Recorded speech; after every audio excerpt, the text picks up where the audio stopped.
এবার দেখো next, he was born on 3rd August in 1984 in Secunderabad, Andhra Pradesh, India.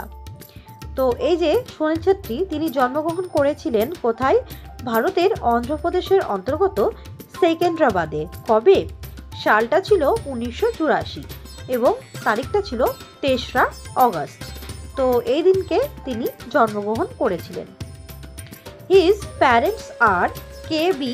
Chhetri and Sushila Chhetri. তার বাবা মায়ের নাম হচ্ছে, তার পিতা হলেন কে.বি. ছেত্রী এবং তার মাতা হলেন Sushila Chhetri. Sunil Chhetri attends the Bahai School in Gangtok, Darjeeling for his formal education.